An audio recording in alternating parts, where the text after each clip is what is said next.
Welcome വരുവാണ്. ഇത് LG 14 inch semi ഫ്ലാറ്റിൻ്റെ T വിയാണ്. അപ്പോൾ ഇതിൻ്റെ കംപ്ലൈൻറ്റ് എന്ന് പറയുമ്പോൾ ടി വി ഇപ്പോൾ ഡെഡാണ്.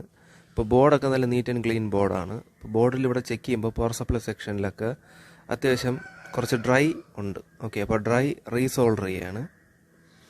അപ്പോൾ ഞാൻ ഇവിടെ പവർ സപ്ലൈ സെക്ഷൻ മാത്രമല്ല, വെർട്ടിക്കലും പിന്നെ ഹൊറിസോണ്ടലും ബേസ് ബോർഡും ഒക്കെ റീസോൾഡർ ചെയ്യുന്നുണ്ട്. പിന്നെ ഞാൻ ഇവിടെ പവർ സപ്ലൈ സെക്ഷനും മെയിൻ ICയും റീസോൾഡർ ചെയ്യുന്ന മാത്രമേ ഇവിടെ കാണിക്കുന്നുള്ളൂ. അപ്പോൾ പവർ സപ്ലൈ സെക്ഷൻ്റെ ഡ്രൈ റീസോൾഡറിങ് കംപ്ലീറ്റ് ആയിട്ടുണ്ട്.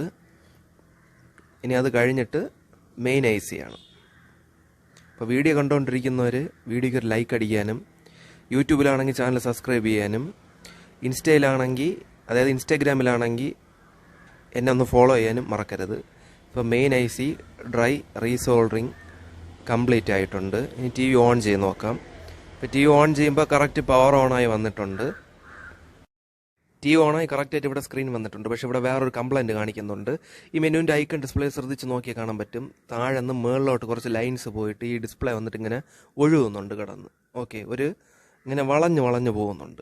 അതേപോലെ തന്നെ AVയിലും ഇതേ ഒരു കംപ്ലൈൻറ്റ്സ് കാണിക്കുന്നുണ്ട്. കുറച്ച് ലൈൻസ് ഇങ്ങനെ വരിയായിട്ട് പോയിക്കൊണ്ടിരിക്കുന്നുണ്ട്. മെനുവിൻ്റെ ഐക്കൺ ഡിസ്പ്ലേയും ഒരു ഒഴുക്കമുണ്ട്. അപ്പോൾ ഇത് വെർട്ടിക്കൽ സെക്ഷനല്ല, പവർ സപ്ലൈ സെക്ഷനിലാണ് കംപ്ലൈൻറ്റ്.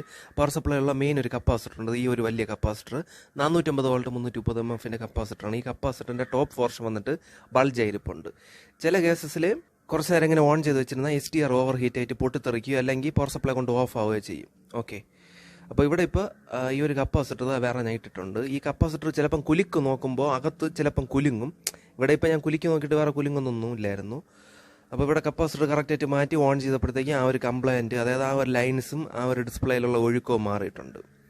വീഡിയോ ഇഷ്ടപ്പെട്ട ഇൻസ്റ്റാഗ്രാമിൽ നിന്ന് ഫോളോ ചെയ്യാനും യൂട്യൂബിലാണെങ്കിൽ ചാനൽ സബ്സ്ക്രൈബ് ചെയ്യാനും മറക്കരുത്. Thank you for watching.